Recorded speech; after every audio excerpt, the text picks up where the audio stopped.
Okay, let's give you guys some more practice. So here, sketch a graph of this function here. So when you do this, consider what happens when x is really big, and consider what happens when x is really negatively big. And then sometimes the intercept is easy to find as well. So maybe sometimes the roots are easy to find as well. So well, anyway, do whatever you want. Sketch this graph here.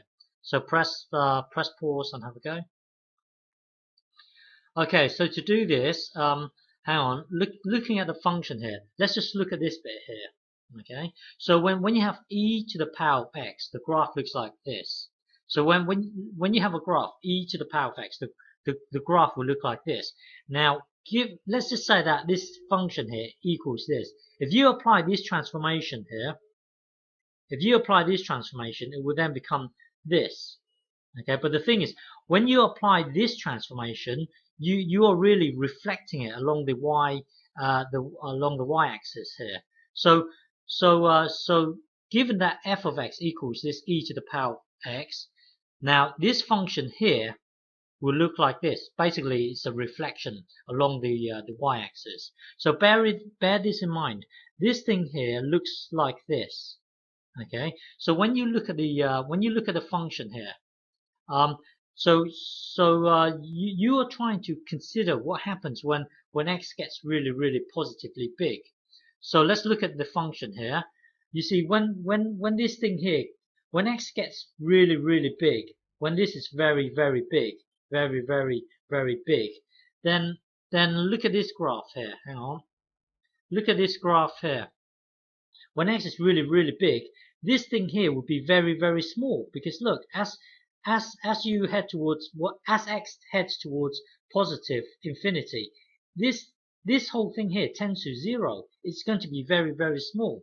So look at this. Hang on, this thing would tend to 0, even though this whole thing here collectively will be heading towards 0. So as x tends to positive infinity, this whole thing here collectively will head towards 0. So this thing here is, you can think of it as being 0.000001, and then you've got 1 plus a very small number. You can pretty much ignore this. So it boils down to 1 over 1.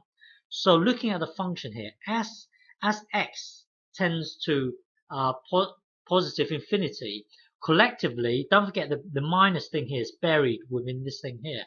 So collectively, this whole thing here will head towards 0. So as x tends towards positive infinity, this thing here will head towards 0.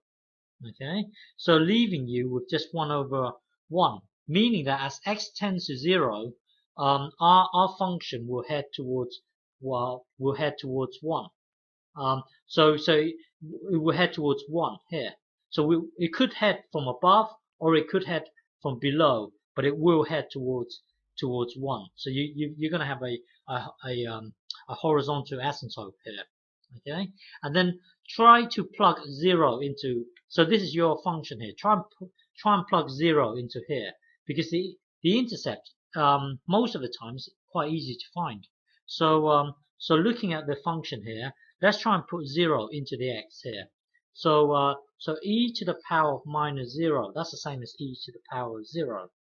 Okay, well, e to the power of 0 is 1. So you're going to have 1 over 1 plus 1 here. So that would be a half. So now we know that that this thing here will cross at a half. Okay, so now let me think. Oh yeah, now we need to consider what happens when x becomes negative. Well, when x tends to negative infinity. So let's look at our graph here. You see, let's look at our function here. Now our function looks like this, but let's just look at this bit here. Now this bit here is this bit here. Now when x heads towards negative infinity, you can see that this is going to be very big. Look, it's going to be very big.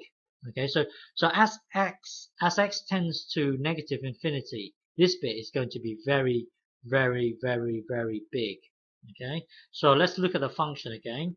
So as x tends towards negative infinity, this is going to be very very, very, very, very big here. So you're going to have 1 plus very, very big. Let's just consider the whole thing here as very, very big. So you've got 1 divided by very, very, very big. So overall, it would be very, very small. Okay, so you're going to have 1 over very, very, very, very, very, very big. So you can consider this whole thing as 0. So it's going to head towards 0. So far, well, we know it's going to head towards 0 here, something like this. And then this bit here, well, it crosses a half here, and we're going to guess it's going to be on the underside here, but it's going to head towards positive 1. Okay, so this is our graph so far. Okay, in the next video we're going to consider the in the next video we're going to try and find out where the gradient will be 0. Okay, well, that's in the next video.